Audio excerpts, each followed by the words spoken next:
Okay, you guys, I'm here to review The Hangover Part 3, and this is better than Part 2, but I just get the feeling that it could have just been one movie the entire time. I mean, it didn't really need to be 3 sequels. I mean,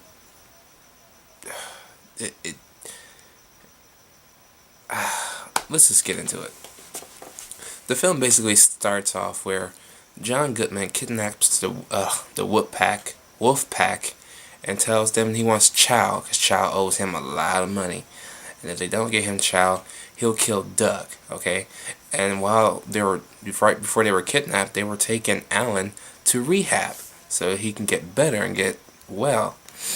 In this film, Alan is a dickhead. Okay, he's not a lovable character anymore. He's an asshole. Okay. I really didn't like that change that they did to him to make this story around him try and work, because it really kind of doesn't fit well into the story of Alan, the guy you love for 2 films, and now he's just this unexpected dick, and you're supposed to give a shit because, I mean, they changed a whole lot in this movie. For instance, it's called The Hangover Part 3. Spoiler alert, they don't get hungover at all. There's not one scene in this movie where they get hungover and they have to figure out what the hell went on, or they lost their memories during that night. It's just a straightforward movie. Okay, there's no hangover. I'm like, so what's the point in calling it Hangover Part 3 if there's no hangover? I just don't understand. The slightly good thing is it is funny to a degree. But it could have been a little bit more funnier. And then you get the Chow. Chow is mainly the second focal point of this movie besides Alan, of course. And they mention him a lot in this movie. They're like, oh, he's crazy, he's crazy, he's crazy.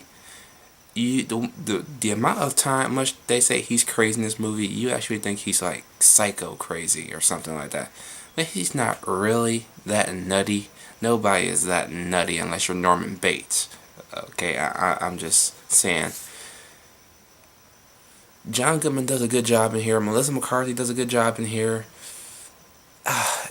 I just wish they didn't try so hard to make the story so far out of the way of being different. It's a good thing to be different a little bit and don't be a complete rehash like Part 2. And that was a real letdown.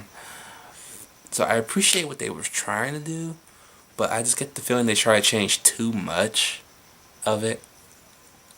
I mean, the film is a funny film, but it's funny in certain parts. It's not funny like all the way through like the first one. None of these will ever be as good as the first one, and we all know this. So, yeah. Oh, and then stay after the credits. It's like 30 or 45 seconds into the credits. There's a hilarious scene in that part. You stay after and you watch that scene. You'll love it. Okay. I think it involved. Yeah, it does. It's good. Okay. I'm just gonna leave it at that. It's a good scene. I just don't want to spoil too much for you. So, in the end, I'm gonna give The Hangover Part 3 a C+. I mean, it's a good film. Way vast improvement over the second film. It will never beat the first film. Nothing will ever beat that first film. Okay, that first film was just gold. Alright. So let me know which sequel you guys like the most. Did you like the second one, or did you like the third one the most? Okay. And if you've seen The Hangover 3, what did you think of it? Did you like it? Did you hate it? Do you agree with me about this big story change? Do you agree with me not letting them be hungover? Let me know down below, and I'll catch y'all later.